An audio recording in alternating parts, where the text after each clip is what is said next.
Halo ngap, balik lagi nih sama gue Pau di AP Review.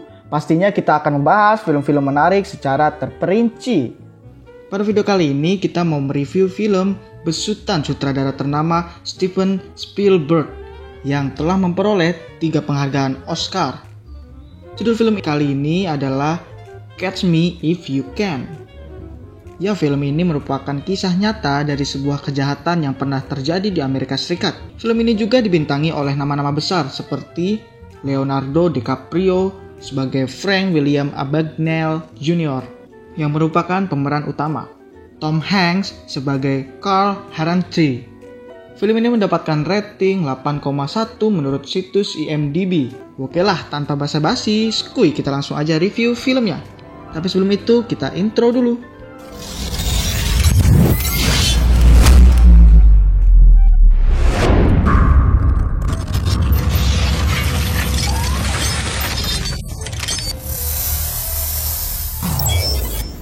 I love you.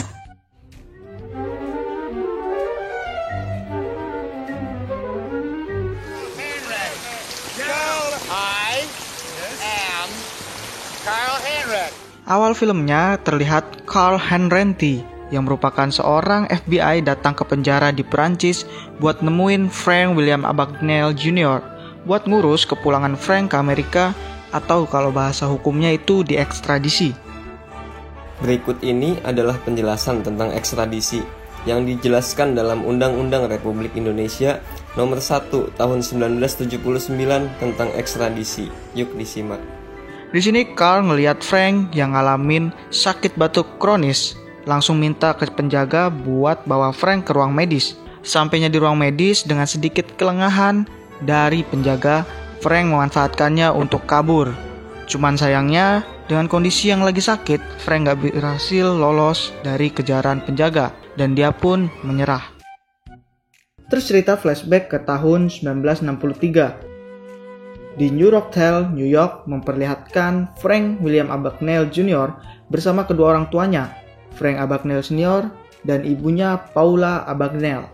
Mereka menghadiri acara mendali kehormatan Lifetime Membership New Rochelle Rotary Club yang juga dihadiri sama orang-orang penting di sana. Di hadapan semua orang, Frank Abagnale Sr. berpidato dengan sebuah quotes, yaitu ada 2 tikus jatuh ke dalam sebuah ember berisi krim. Tikus pertama mudah menyerah dan mati tenggelam. Tikus kedua tidak menyerah dan mengaduk krim itu menjadi mentega dan kemudian ia merangkak keluar. Dalam hal ini, aku adalah tikus yang kedua.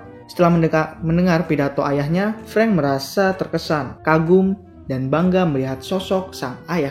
Sayangnya, kesuksesan ayahnya ini tidak berjalan lama karena sang ayah tersandung kasus penggelapan pajak yang membuat mereka sekeluarga harus pindah dari rumahnya yang gedong ke sebuah apartemen kecil. Tapi Frank Abagnale Sr. di sini memperlihatkan sikap dewasa seorang ayah, di mana dia tetap tersenyum dan selalu bilang kalau enggak ada masalah apa-apa. Meskipun masalah yang dihadapinya sangat besar, Frank Abagnale Sr. selalu menutupi masalah tersebut dari keluarganya. Bahkan, dia masih sempat memberikan kado ulang tahun untuk anaknya, Frank William Abagnale Jr. berupa buku tabungan dan 50 lembar cek untuk bekalnya di masa remaja. Karena masalah yang dihadapi ayahnya, Frank Jr. juga harus pindah sekolah. Dan di sekolah barunya itu, ia mendapat sedikit perlakuan bully dari teman sekelasnya. Tapi dengan kepintaran dan kecerdikannya, Frank membalas perlakuan temannya tadi dengan berpura-pura menjadi guru pengganti di kelasnya dan memberikan pelajaran khusus kepada teman barunya yang jancok tadi. Alhasil seminggu kemudian orang tua Frank dipanggil ke sekolah. Tapi sang ayah Frank senior ini malah ngetawain tingkah cerdik anaknya Frank junior.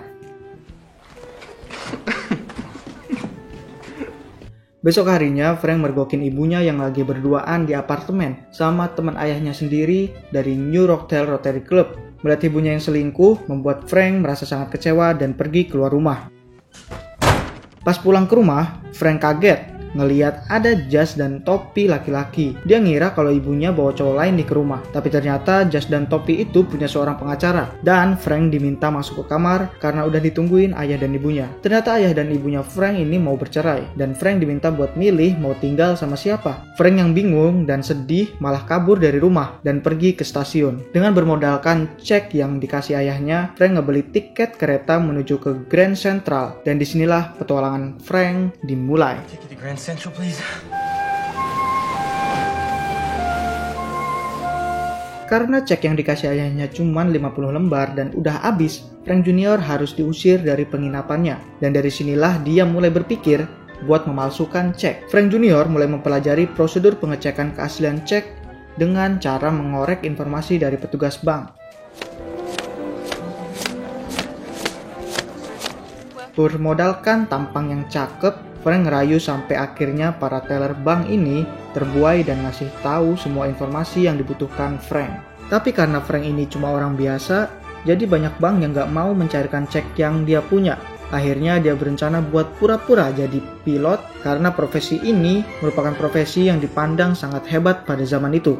Kini Frank kembali harus mempelajari semua hal tentang pilot dengan menyamar jadi jurnalis sebuah sekolah dan menanyakan semua informasi yang dia butuhkan, bahkan sampai bikin seragam pilotnya sendiri. Frank juga berhasil memasukkan identitasnya dan menjadi co-pilot di salah satu maskapai penerbangan ternama, yaitu Pan America. Dan kabar baiknya, maskapai ini bakalan mencairkan cek semua karyawannya. Alhasil, Frank bisa terus mencairkan ceknya terus-menerus sampai menyentuh angka 2 juta US dollar. Pilot earning $1,400 a month plus benefits. And the best part is, they tell me my family can fly for free. Merasa udah sukses, Frank ngasih kabar ke ayahnya. Dan suatu ketika mereka bertemu di sebuah restoran mewah. Di sini, Frank Abagnale Senior ngerasa sangat bangga ngelihat anaknya yang udah jadi seorang co-pilot. Ya meskipun sebenarnya dia nggak tahu kalau anaknya cuma co-pilot gadungan. Aksi Frank ternyata udah kecium sama FBI. Carl Herenti yang merupakan agen khusus di bidang penipuan dan pemalsuan cek dikirim buat menangkap Frank. Di sebuah motel yang bernama Tropicana Motel, Carl dan agen lainnya coba menangkap Frank. Ketika mendobrak kamar, Carl mendapati Frank keluar dari toilet. Tapi Frank keluar dengan keadaan tenang dan tanpa rasa takut dan panik sama sekali. Di sini Frank ngaku sebagai Barry Allen, agen rahasia yang ditugaskan untuk menangkap Frank juga. Frank meyakinkan Carl dengan ngasih tanda pengenalnya, tapi dompetnya susah dibuka. Terus Frank mengalihkan perhatian Carl dengan seorang lansia dan salah satu penghuni motel lainnya, sambil meyakinkan Carl kalau pelaku itu udah ditangkap sama temennya di bawah. Wow, seorang agen FBI bisa kena tipu ya sama bocah 16 tahun. Dan parahnya lagi, Carl malah ngebiarin Frank pergi dengan membawa mesin pencetak ceknya. Karena masih penasaran, Carl ngebuka dompet tadi dan boom! Ternyata isinya cuma sampah. Dan dia baru sadar kalau dia kena tipu. Tapi mana sempet kan, keburu telat, Frank udah kabur dan Carl gak bisa ngejar dia saat itu. Kejahatan Frank ini makin terangkat ke media. Berita tentang dirinya muncul di koran-koran dan tersebar ke penjuru Amerika, dan banyak yang menyebutnya sebagai James Bond-nya udara. Karena julukannya itu, Frank jadi terinspirasi buat berpenampilan ala-ala James Bond gitu, dan alhasil dia bisa memikat cewek cantik di hotel. Tapi si cewek ini minta bayaran $1,000 kalau mau mantap-mantap sama dia.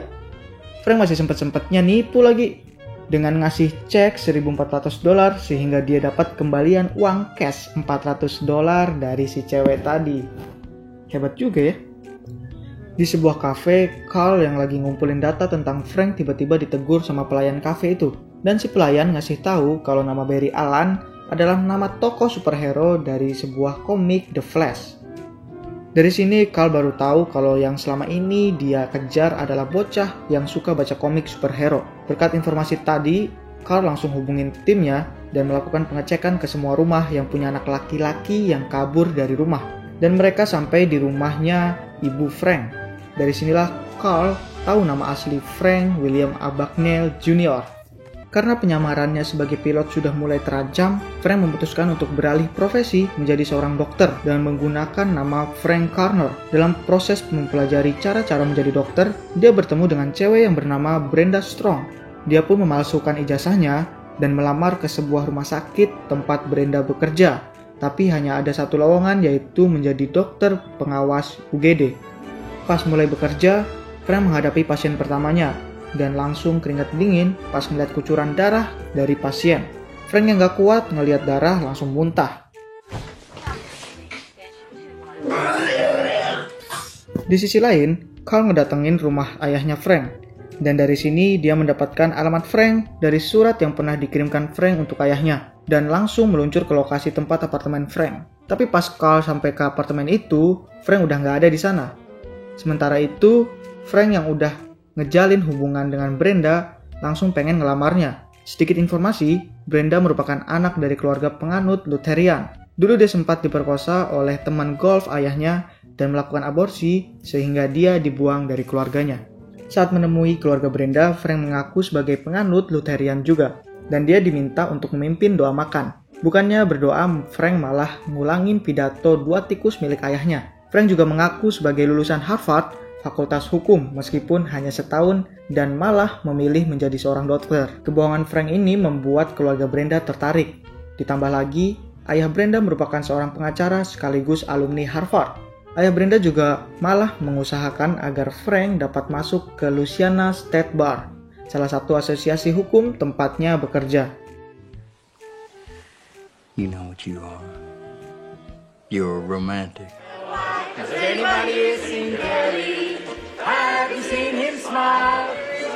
Karena akan menikah, Frank menemui ayahnya untuk memberikan undangan. Daddy, I'm getting married.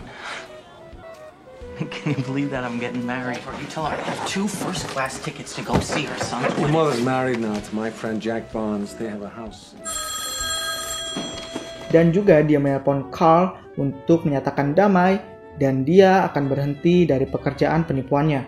Dia juga meminta Carl untuk tidak mengejarnya lagi, tapi Carl tetap pada pendiriannya untuk dapat bisa menangkap Frank. Akhirnya Carl mampu melacak keberadaan Frank dan bareng sama timnya, Carl ngedatengin pesta pertunangannya. Gentlemen, I'm Roger Strong. Carl Hanratty, FBI. This is Agent Sandusky and Fox. Karena mengetahui kedatangan Carl, Frank melakukan perjanjian dengan Brenda untuk bertemu 2 hari lagi di Bandara Internasional Miami. Di sini Frank mengakui identitas aslinya sebagai Frank William Abagnale Jr. sang penipu. Frank pun kabur lewat jendela dan alhasil Carl hanya menemukan Brenda dengan uang yang ditinggalkan Frank di genggamannya. William Abagnale Jr.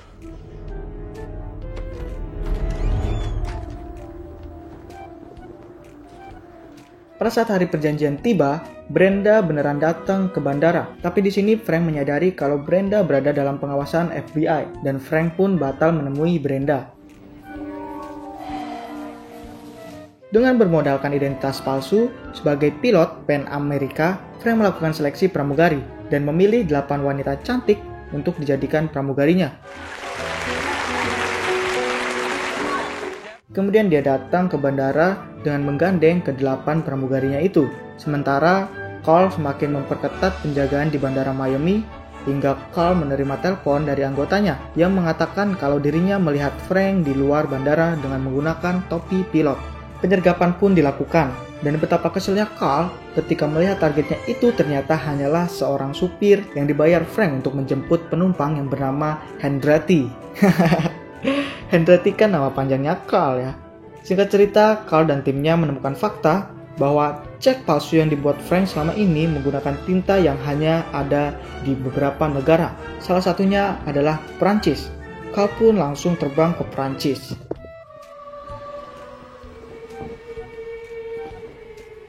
Di sebuah pabrik percetakan, akhirnya Carl dan Frank bertemu lagi. Berasa Tom and Jerry, Carl dan Frank emang udah kejar-kejaran terus, tapi mereka seolah-olah udah saling kenal. Di sini Carl memperingatkan Frank untuk gak kabur, karena di luar pabrik udah banyak polisi Prancis yang ngepung dan siap nembak Frank kapan aja. Akhirnya Frank pun menyerahkan diri, dan Carl berjanji akan memulangkan Frank ke Amerika, alias mengekstradisi Frank.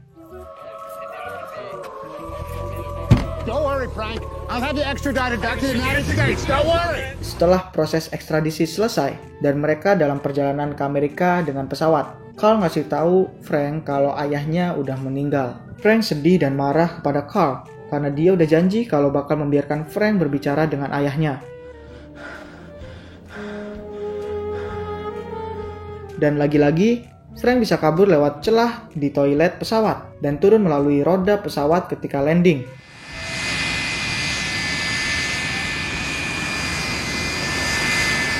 Frank pergi ke rumah ibunya dan di sana dia ngeliat ibunya udah bahagia dengan keluarga barunya.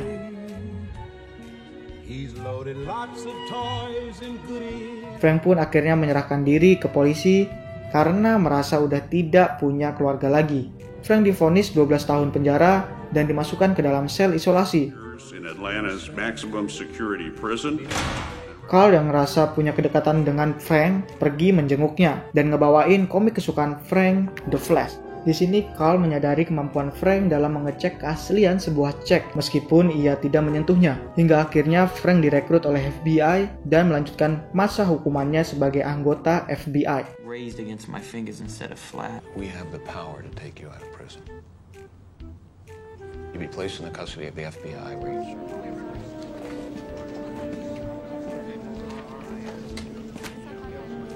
Every day, Frank, till we let you go. Frank ditaruh di bagian pemalsuan cek, tapi karena dia masih bocah dan masih bosenan orangnya, dia malah coba kabur sekali lagi dengan menggunakan seragam pilot. Carl yang menaruh kepercayaan kepada Frank memutuskan untuk tidak mengejarnya, dengan harapan Frank bisa menjadi dewasa dan kembali bekerja bersamanya. Because I know you'll be back on Monday. Carl pun kembali bekerja tanpa kehadiran Frank yang udah gak masuk 2 hari. Dan di sini Carl mulai cemas sampai akhirnya Frank kembali dan bekerja lagi. Your original amount was for $60. Mind if I take a look? Kredit dalam scenes akhir mengatakan bahwa akhirnya Frank telah berkeluarga dan memiliki 3 orang anak. Dan berkat kemampuannya dalam memeriksa keaslian cek, dia telah menciptakan banyak cek yang aman dan banyak digunakan oleh bank juga perusahaan lain. Dan dia mendapatkan jutaan dolar per tahun dari perusahaan-perusahaan yang menggunakan jasanya. Dikatakan juga kalau Frank dan Carl menjadi sahabat hingga sekarang. Dan tamat. Oke ngap, segitu dulu review film kali ini. Jangan lupa like dan share video ini ya ngap. Dan buat kalian yang mau request film, bisa langsung aja tulis di kolom komentar.